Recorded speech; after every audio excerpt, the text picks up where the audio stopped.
दुःखाची साठी तेथे मिळे सुख, दुःखाची साठी तेथे मिळे सुख, अनाथाची भूक दैन्य जाय, उदाराचा राणा पंढरीस आहे, उभारोनी बाहे पालवितो, जाणतिया हुनी नेनत्याची गोडी, जाणतिया हुनी नेनत्याची गोडी, आळिंगी आवडी करोनिया, उदाराचा राणा पंढरीस आहे, उभारोनी बाहे पालवितो, शिन घेवोनिया प्रेम देतो साठी, शिन घेवोनिया प्रेम देतो साठी, नवेचारी तुटी लाभ काही, उदाराचा राणा पंढरीस आहे,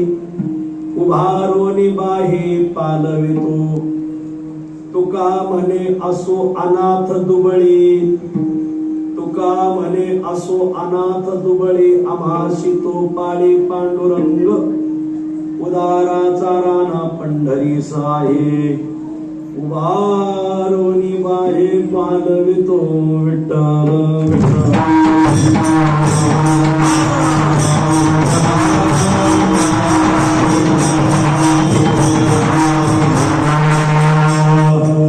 दुःखाची साठी तेथे मिळे सुख, अनाथाची भूक दैन्य जाय, उदाराचा राणा पंढरीस आहे, उभारोनी बाहे पालवितो. आता माझे दंडवत तुमच्या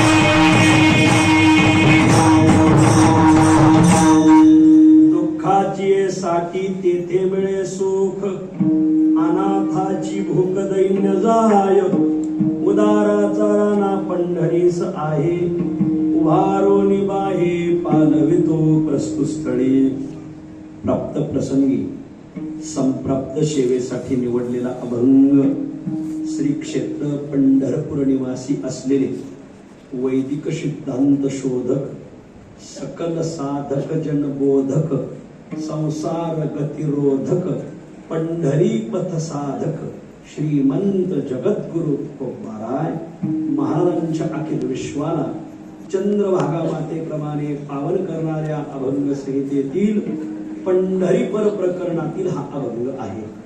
प्रस्तुत अभंगा श्रीमंत जगद्गुरु तुकोबाराय हे आमच्या पंढरीनाथाच्या दरबारामध्ये कसा आदान प्रदानात्मक, आपल्या नाशिक जिल्ह्याच्या भाषेत कसा साट्या लोट्याचा व्यवहार होतो आजच्या अभंगात सांगतात. अभंगावर काही विवेचन करण्यापूर्वी दोन शब्दाचा अल्पसा परिहार देणं अत्यंत अगत्य आहे. पुण्यसलीला गोदावरी माईच्या उगमाने, मर्यादा पुरुषोत्तम प्रभू रामचंद्रांच्या पादस्पर्शाने, आद्य ज्योतिर्लिंग भगवान त्र्यंबकेश्वराच्या वास्तव्याने, विश्वगुरु श्रीमंत निवृत्तीनाथ महाराजांच्या संजीवन समाधीने पावन झालेला जिल्हा, कीर्तन परंपरेचा आशिक जिल्हा नाशिक जिल्हा. या पुण्य पावन नाशिक जिल्ह्यामध्ये हिंदवी स्वराज्याचे संस्थापक शिवछत्रपती शिवरायांच्या पादस्पर्शाने तथा घनघोर लढाईने पावन झालेला तालुका, तांदूळ द्राक्ष आदी गोष्टींचं माहेरघर असलेला तालुका, परमार्थाची दौंडी असलेला तालुका दिंडोरी तालुका.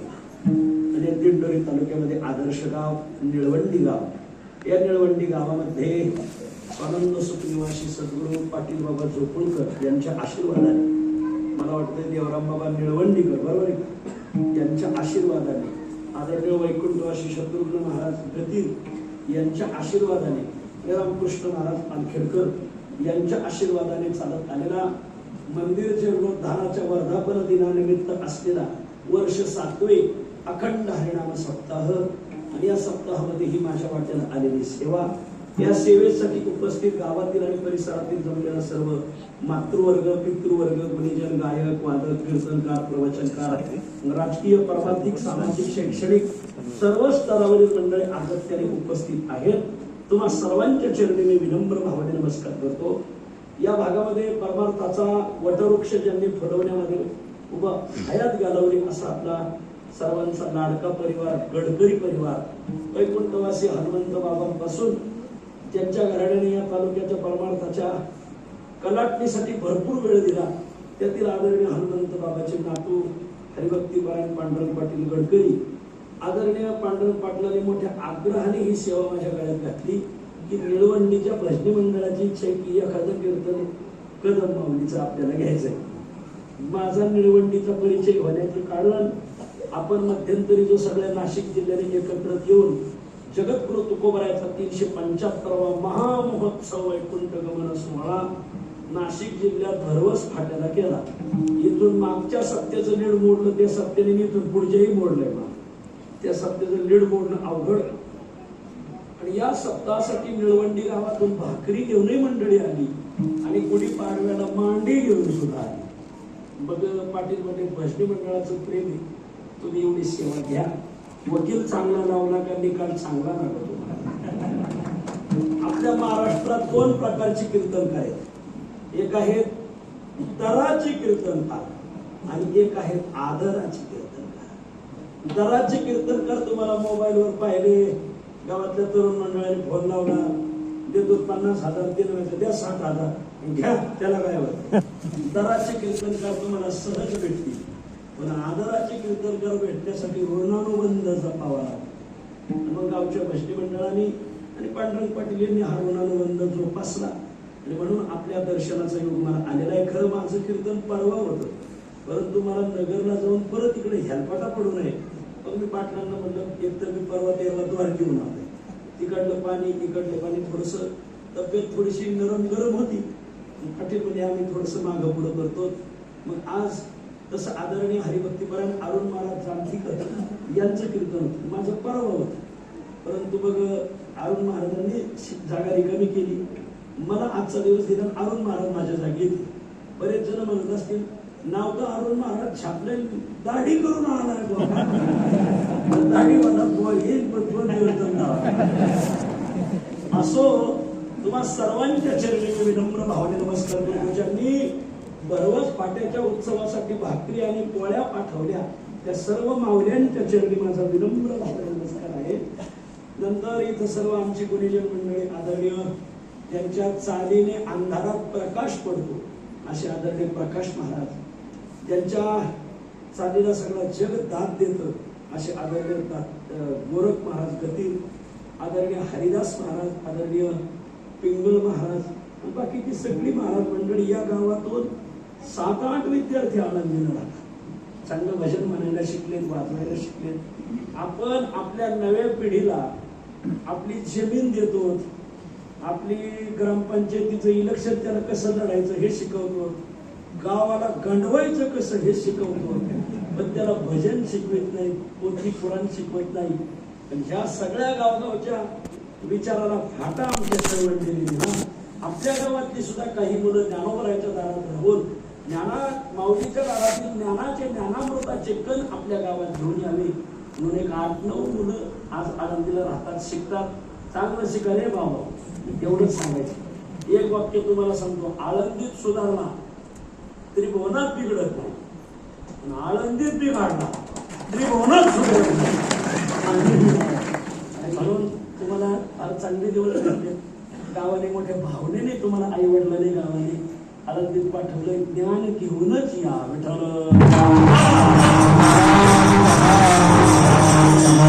मला तुमचं नियोजन फार आवडलं.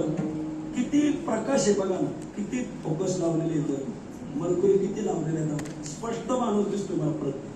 काही ठिकाणी माणसं नाही, उजेड नाही कमी, कीर्तनकाराला माणसंच दिसत नाही, माणसं बसले तर दुसरं कोणी बसले, पूर्ण प्रकाश, मंडप किती सुंदर दिला, पंखी किती महाराज बघा ना, काय काय गडी बसल्या बसल्या हा व्यवस्थित चालू, किती गार हवा आहे, गार डोंगराची हवा असो, वाजवणारे चांगले, सिस्टीम साठी एकदा चांगल्या, अतिशय उत्तम नियोजन, म्हणजे सप्ताहाकरिता जी टापटीपणा लागत होता तो या गावाने जो अतिशय सुटेबल, या गावचा कार्यक्रम नियोजनबद्ध आहे, आणि गावगावचे कार्यक्रम नियोजनच बद्ध असते, नियोजनबद्ध कार्यक्रम आहे. गावाला देवे तेवढे धन्यवाद, थोडे तर पुढती आपल्याकडून चांगलाच उत्सव घडावा अशी मारुतीरायाच्या चरणी प्रार्थना करतो. आणि पंढरपूरची वारी जवळ आलेली आहे म्हणून मी पंढरी प्रकरणातला अभंग घेतला. आपल्या वारकरी संप्रदायात कीर्तन करायला काही नियमावली, पुढे जर माऊलीची वारी असेल आळंदीची तर कीर्तनकाराने महिना 15 दिवस अगोदर माऊलीच्या वर्णनाचे अभंग घ्यावे. का बरं? वर्णन ऐकून कोणाला तरी आळंदी वारीला जायची सद्बुद्धी होईल. पुढे पैठणची नाथ महाराजांची षष्टीची वारी, कीर्तनकाराने महिना 15 दिवस अगोदर नाथरायाच्या वर्णनाचे अभंग घ्यावे, कारण वर्णन ऐकून कोणाला तरी पैठण वारीला जाण्याची बुद्धी होईल. पुढे निवृत्तीनाथाची पौष वारी आहे, तर कीर्तनकाराने निवृत्तीरायाच्याच वर्णनाचे अभंग घ्यावे, जेणेकरून वर्णन ऐकून कोणाला तरी त्र्यंबकला जाण्याची बुद्धी होईल. सध्या वारी आपल्या वारकरी संप्रदायाची महावारी आलेली. एखादी माणसं पैठणला जात नाही, आळंदीला जातील, आळंदीला जात नाही, देहूला जातील, पण पंढरपूरला येत नाही असा वारकरी अजून जन्माला आलेला नाही. आणि म्हणून मग सगळ्याला पंढरपूरला जावंच लागतं. ते आपल्या वारकरी संप्रदायातलं सुप्रीम कोर्ट आहे. आणि मग पंढरीची वारी आल्यामुळे मग मी मुद्दाम वारी प्रकरणातला अभंग घेतलाय. एखाद्याला वर्णन ऐकून सद्बुद्धी होऊन पंढरपूरला जाण्याची बुद्धी व्हावी, बस एवढ्याच उद्देशाने हा अभंग घेतलाय.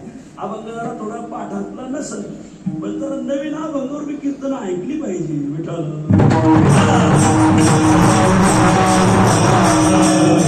सकाळी गोरख महाराज होते कीर्तनाला, सकाळी मी अभंग घेतला होता, पुण्य उभे राहावं. आता कीर्तन झाल्यावर पांडुरंग पाटोलेकर यांच्या गावचा एक टाळकरी भेटला मला. तर महाराज सगळे वर्ष श्राद्ध होते, ते म्हणले महाराज तुम्ही हा अभंग जो घेतला तो फार आवडला मला. म्हणजे का? ते म्हणजे आमच्या परिसरात वर्ष श्राद्धाला एकच अभंग ऐकायला मिळाला. कोणता भाऊ आला तर शेवट तो बाला माझा भाऊ गोड झाला. म्हणजे मला आज नवीन ऐकायला भेटलंय का वारकऱ्यांनी मला चांगली प्रशस्ती दिली, म्हणून गोड अभंग घेतला. दुःखाची साठी तेथे मिळे सुख, अनाथाची भूक दैन्य जाय, उदाराचा राणा पंढरीस आहे, उभारोनी बाहे पालवितो विठ्ठल. आजच्या अभंगात माझे श्रीमंत जगद्गुरु तुकोबराय आमच्या पंढरीनाथाच्या दरबारात कसा आदान प्रदानात्मक म्हणजे साट्या लोट्याचा व्यवहार होतो, गोड विषय तुकोबराय सांगतात. या मृत्यूलोकामध्ये व्यवहार परायण जीवन जगणारा मोठा वर्ग आहे. नाही, या मृत्यूलोकात जन्माला आलेला मनुष्य तो कोणत्याही भागाचा असो, कोणत्याही जातीचा असो, कोणत्याही संप्रदायाचा असो, कोणत्याही पक्षाचा असो, प्रत्येकाला व्यवहाराच्या मार्गाने जावंच लागतं. इथं बसलेल्यापैकी माझ्या जीवनात आणखी व्यवहाराचा संबंधच आला नाही असा कोणी असं तर हात वर करा, 1 रुपया बक्षीस घेऊन जावा, असा कोणी सापडायचा नाही. कोण्या भागाचा असो त्याचा संबंध व्यवहाराशी येणार, कोण्या जातीचा असो त्याचा संबंध व्यवहाराशी येणार, कोण्याही संप्रदायाचा असो त्याचा संबंध व्यवहाराशी येणार, कोण्या पक्षाचा असो त्याचा संबंध व्यवहाराशी येणार. पक्षातल्या कोण्या गटाचा असो, ठाकरे गटाचा असो नाही तर शिंदे गटाचा असो, दादांच्या गटाचा असो नाही तर साहेबांच्या गटाचा, प्रत्येकाचा संबंध व्यवहाराशी. व्यवहार आपल्या पाचीलाच पुजलेला आहे मला. वा, प्रत्येकाचा संबंध ज्या व्यवहाराशी येतो त्या व्यवहाराचे 3 प्रकार या मृत्यू लोकात सापडतील तुम्हाला. व्यवहार हा 3च मार्गाने मृत्यू लोकात चालतो. व्यवहार क्रमांक 1, व्यवहाराची पहिली शाखा काय? दातृत्व प्रधान व्यवहार. बर. व्यवहाराची दुसरी शाखा ग्रहणत्व प्रधान व्यवहार. बर. आणि व्यवहाराची तिसरी शाखा आजच्या अभंगातली आदान प्रदानात्मक व्यवहार. म्हणजे साठ्यावर त्याचं व्यवहार. महाराज हे तुम्ही संस्कृत मधून सांगितलं, जरा मराठीतून सांगतो. व्यवहाराची पहिली शाखा दातृत्व प्रधान व्यवहार. या मृत्यूलोकात एक घटक असा आहे की ज्याने व्यवहार केला पण फक्त द्यायचाच केला, घ्यायचा केला नाही. या मृत्यूलोकात एक घटक असा आहे की जो फक्त देतो, ज्याला फक्त द्यायचंच माहिती, घ्यायचं माहित नाही. त्याने समाजाच्या दीड दमडीची अपेक्षा ठेवली, फक्त समाजाला देत राहिला. ही व्यवहाराची पहिली शाखा दातृत्व प्रधान व्यवहार. व्यवहाराची दुसरी शाखा ग्रहणत्व प्रधान व्यवहार. म्हणजे काय? एक वर्ग असा आहे की ज्याने समाजाला काही दिलं नाही पण समाजाचं घेतल्याशिवाय राहिला नाही. असा एक वर्ग आहे की ज्याने समाजाला दीड दमडी कधी दिली पण समाजाचं सदैव घेत राहिला. एक पहिला वर्ग सांगितला जो समाजाला देतो, दुसरा वर्ग जो समाजाचाच घेतो. पण आजच्या अभंगात तिसरा वर्ग आलाय की जो काहीतरी द्यायचं काहीतरी घ्यायचं, त्याला साठं लोटं म्हणतात. या व्यवहाराच्या 3 शाखा आहेत प्रत्येक लोकांना. या 3 शाखा मी थोडक्यात विस्ताराने सांगतो.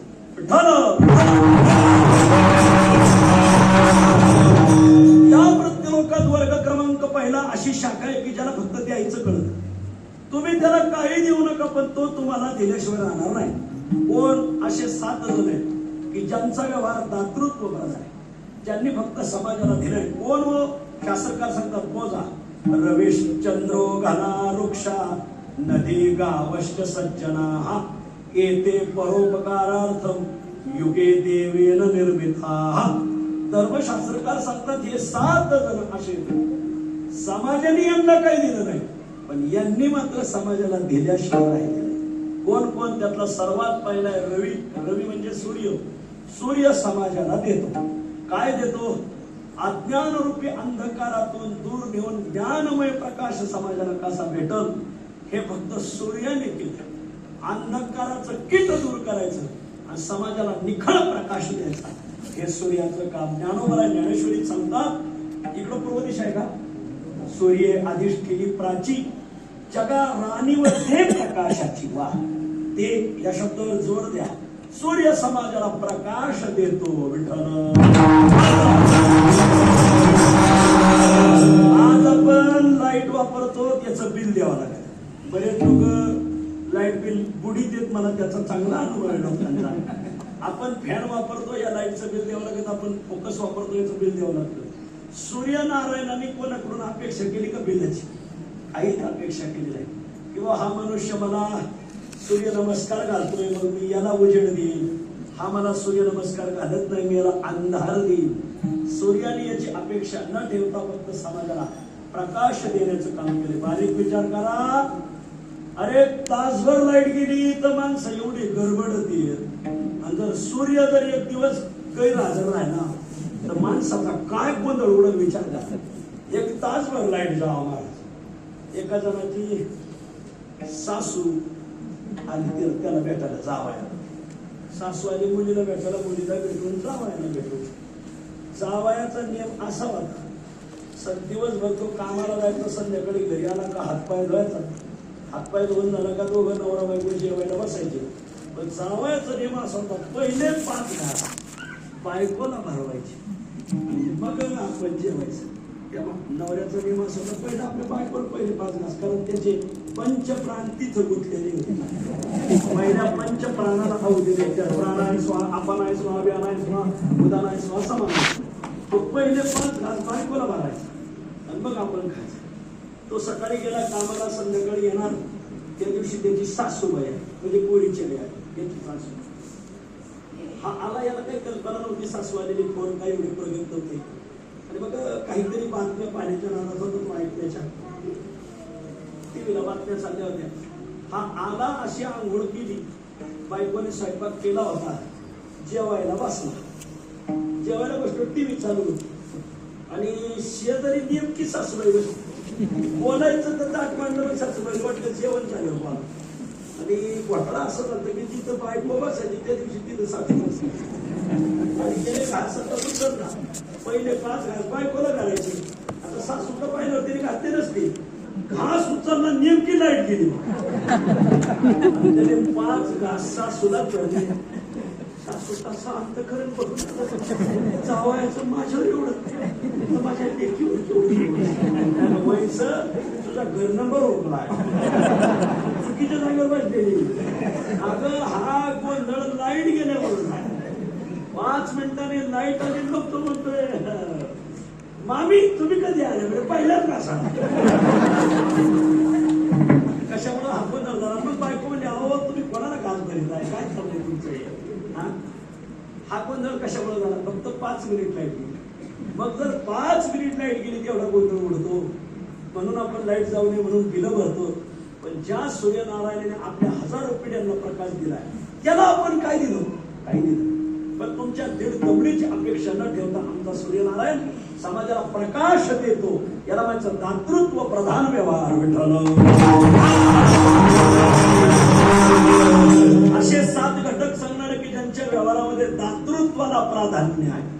दातृत्व मुख्य त्यातला सर्वात पहिला रवी चंद्र. हा चंद्रमा समाजाला प्रकाश देतो. एक वेळेस सूर्याचा प्रकाश उष्ण आहे पण चंद्राचा प्रकाश मात्र शीतळ आहे. तेज परी शीतळ शशांकाचे ज्ञानोबा सूर्य समाजाला देतो. चंद्र समाजाला देतो. रमेश चंद्र घना घन म्हणजे ढग. सध्या लोक पावसाची वाट पाहत आहे.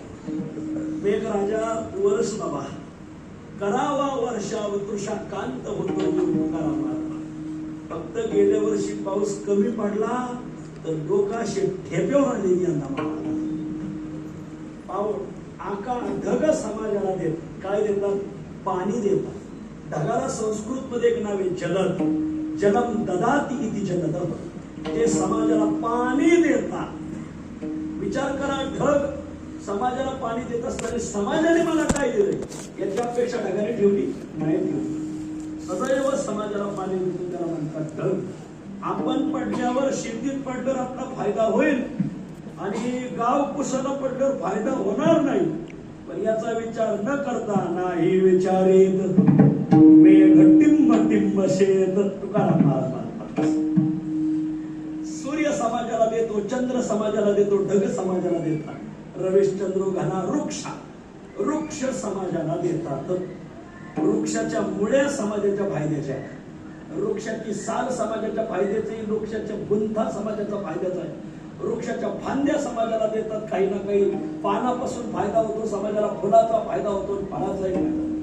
वृक्ष समाजाला देतो. वृक्षाची मुळं समाजाला काहीतरी देतो. आपल्या शेतात बिलाईत नावाची एक वनस्पती येते. तुम्हाला तुमच्याकडे बिलाईत म्हणतात का? एवढं फुले बिलाईत येणार जमिनीच्या वर उगवलेलं बिलाईत विषारी असतं. बिलाईताचं बी मोहरी सारखं राहतं. ते तर महाघातक येणार विष देते. बिलाईत विषारी पण जमिनीच्या वरचं. पण बिलाईत अमृत आहे जमिनीच्या खालचं. बिलाईत उपटून आणायचं. आता ते शेतकऱ्याच्या पाचीलात पडलेलं आहे. बिलाईत हरळ लवाळा काँग्रेस पाचीलात पडलेलं आहे. बरं असो. आणि मग ते बिलाईत उपटून आणायचं. उपटलेल्या बिलाईताची मुळी छाटायची. छाटलेली मुळी तिची साल काढायची. 4 तुकडे करायचे. 3 कप पाणी घ्यायचं. पातेल्यात 3 कप पाण्यात त्या बिलाईताच्या छिललेल्या मुळीची वरच मुळी लागेल 4 तुकडे टाका. उकळून 1 कप करा आणि तो काढा सकाळी घ्या. आणि शापोटी काढा घेतल्यावर 1.5 तासानंतर काहीतरी खा. आधी काही खाऊ नका. 1.5 तासानंतर खा. एक 4-5 दिवस काढा घेतला. कसला अमृत खडा असला त्याने गळून पडतो. विठ्ठल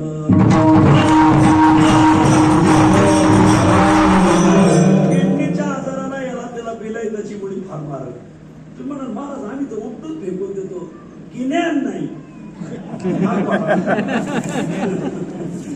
तुम्हाला ज्ञान का नाही म्हणजे गिन्यान का म्हणजे तुम्हाला तसंच सांगावं. हा घोटाळा आहे. वृक्षाची मुळं समाजाला देतात. वृक्षाचा बुंथा. आज वृक्षाच्या खोडापासून लोक फळ्या काढतात. घर बांधतात. वृक्षाच्या साली फायद्याच्या. आठवड्यातून 1 दिवस तरी अर्जुन वृक्ष बघा. आता मोबाईलवर घरी गेले युट्यूब चॅनलवर अर्जुन वृक्ष बघा. त्याची साल बाहेरची जखम भरली असतं काय पोटातल्या जखमा भरत. महाराज वा. अर्जुन वृक्षाची साल आठवड्यातून एकदा खाल्ली पाहिजे. वा. साल फायद्याची आहे समाजाला, वृक्ष सालीने काहीतरी समाजाला देतो, फांद्याने काहीतरी देतो. वा, वृक्षाची फुलं समाजाच्या कामाची. आज फुलावर बरेच लोक श्रीमंत झाले. वा, वृक्षाची फळं सुद्धा समाजाच्या कामाची, वृक्षाची पानं सुद्धा समाजाच्या कामाची. कोणी म्हणत महाराज वृक्षाची पानं कामाची, गांजाच्या झाडाच्या पानाचा काय फायदा होता? तर हा फायदा आपण शंकर सोसायटीच्या सभासदाला जातो. एक पुडी 9 गडी मारा, धोरानीत माणसं पडावं, नाद नाही करायचं त्या लोकांचं. मला सगळा माझा विषय, समाजाला वृक्ष देतो. कोणाला देतो वृक्ष? ज्याने वृक्षाची लावणी केली त्याला तर वृक्ष देतोच देतो, पण जो त्याला तोडायला आलाय, कुऱ्हाडी घेऊन आलाय, पण 15 मिनिटं जर त्या झाडाखाली बसला तर झाड म्हणत नाही तुम्हाला तोडायला आलाय, आता मी तुला माझी सावली देणार नाही, माझा फुलाचा वास देणार नाही, माझं फळ देणार नाही, माझी पानं तुला देणार नाही, असं वृक्ष म्हणत नाही. तो त्याला देतोच. वा, का खांडावया घाव घाली लावणी जयाने केली, तो घा एकची सावली वृक्ष ते जैसा. हे ते शब्दावर जोडणार. समाजाला देतात. सूर्य समाजाला देतो, चंद्र समाजाला देतो, ढग समाजाला काही ना काही देतो, झाड समाजाला देतो. झाड लावा महिला. हात जोडून विनंती आहे, गावगाव प्रत्येकाला आज उक्त आपल्या धर्मात लाकडातच जाईल. निदान आपल्याला जाळायला जेवढी लाकडं लागली तेवढी तरी झाडं लावावं माहिती. आपण जन्मभर जेवढा लाकडावर स्वयंपाक केला तेवढी तरी झाडं लावा. झाडं लावा. कधी जर कोपरगाव तालुक्यात अंजनापूर नावाचं गाव आहे, या जर गावाला गेले तर त्या गावासारखी झाडं तुम्हाला पाहायला मिळतील. प्रत्येकाने झाडं, तिथं झाड तोडलं का 11,000 रुपये दंड आहे. प्रत्येक झाडाचं दर आठवड्याला निरीक्षण होतं. झाडांचे ग्रुप केले गेले. 100 झाडाचा ग्रुप केला, संत तुकाराम महाराज ग्रुप नाव दिले. परत दुसऱ्या 100 झाडाचा ग्रुप केला, संत ज्ञानोबराय ग्रुप, अशा संतांची नावं दिली. संतांचं नाव दिले म्हणून लोक तुडीत नाहीत. महाराज गावाने घ्याव घातलोय, तुकाराम महाराजांच्या नावाचं झाड तोडलं का त्याचा वंश फुटला. गावा झाडाला यावर्षी एवढं टेम्परेचर होतं, एवढी उष्णता होती, पण याचं कोणालाही भान राहिलं नाही की आपण झाडं कमी केल्यामुळे उष्णता वाढली. म्हणून झाडं लावा.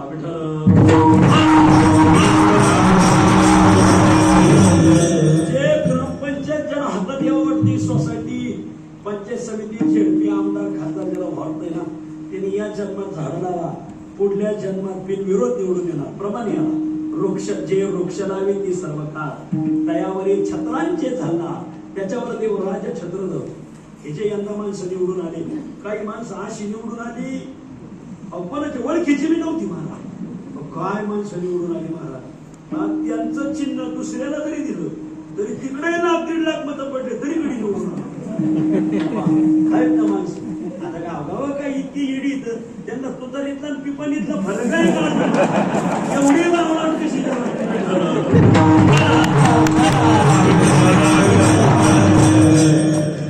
सोडून.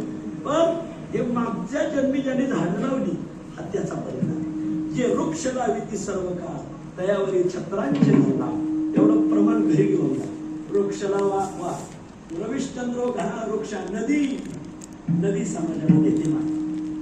म्हणून नद्याची जोपासना झाली पाहिजे. मध्यंतरी नद्या उकरण्याचं एक शास्त्र चांगला प्रकल्प आणला होता. त्याला काय नाव होतं? काय तो प्रकल्प? वडे उकरायची, नद्या उकरायची. एक भरपूर विकासाची पाड. ज्या ज्या गावच्या नद्या उकारल्या, ज्या ज्या गावचे ओढे उकरले, त्या गावांना फायदा झाला. नदी समाजाला देते. वा, ज्ञानोबराय सांगतात का फेडीत पाप ताप, पोखीत तीरीचे पादप, समुद्रा जाय आप गंगेचे देश. जो स्नान करीन त्याचं पापताप घालवती नदी. तीरावरले जे झाड आहेत त्यांना पुष्टता देत जाते. वा, पोखीत तीरीचे पादप, समुद्रा जाय आप गंगेचे देश. नदी समाजाला देते. नदी. गाव. गाव हा शब्दात अर्थ आहे गाय. गाय समाजाला देते. वा, तोच हिंदू त्याच्या दारात गावरान गाय आणि त्याला रामराम घालायचा. हिंदू असून दारात गाय नसेल त्याला रामराम घालायचं नाही, मग सलाम अलैकुम म्हणायचं. दारात गाय असते. गाय हे सकळ देवतेचं प्रतीक आहे. तुम्हाला 33 कोटी देवांचं दर्शन घेणं अशक्य आहे, पण 33 कोटी देवांचं जर दर्शन घ्यायचं असेल तर फक्त गावरान गायचं दर्शन घ्या, तुम्हाला 33 कोटी देवाच्या दर्शनाने भेटतात. सकल देवतांचं रूप म्हणजे गावरान गाय, सकल आरोग्याचं रूप म्हणजे गावरान गाय. गायच्या शेणात लक्ष्मी राहते महिला म्हणतात, म्हणून दारात गावरान गायचं शेण पडलं पाहिजे. आज ना उद्या आपल्या कांद्याला भाव भेटतोच, त्याच्या दारात गावरान गायचं शेण पडत, कारण शेणात लक्ष्मी राहते. गायच्या गोमूत्रात धनवंतरी राहतात. तुम्ही जे घरोघरी चहा पिता ना, चहा पिण्यापेक्षा 2 चमचे रोज गोमूत्र प्या, तुमचं आयुष्य वाढेल, तुमचे रोग थांबतील. आळंदीच्या जवळ, आळंदीपासून एक 12 किलोमीटर गाव, गावाचं नाव आहे भावडी. भावडीला तांबे साहेब नावाचे एक मोठे अधिकारी, काही काळ त्यांनी नोकरी केली, सेवानिवृत्त होऊन घरी आले आणि बायकोला कॅन्सर झाला. म्हणजे बोर पिकली ना आसवडीचं तोंड आलं असं. नोकरी करत होते तोपर्यंत बायको चांगली होती, घरी आले बायकोला कॅन्सर झाला. बायकोला पुण्याच्या हॉस्पिटलमध्ये पुण्याच्या डॉक्टरने सांगितलं घरी घेऊन जा, 15 दिवसाच्या पुढे बाई जगणार म्हणजे का, कॅन्सर नाही. मुंबईला अमेरिकेचे डॉक्टर बोलावले, त्यांनी सांगितलं बाई साहेब 15 दिवसाच्या पुढे जगणार नाही, खाऊ घाल. घरी नेलं त्यांनी आणि बायकोला फक्त गोमूत्राचा प्रयोग केला आहे का. 8 वर्ष झाले बाई आज जिवंत आहे, आज जिवंत आहे. आमची आळंदीची प्रदक्षिणा असते, पहिला मुक्काम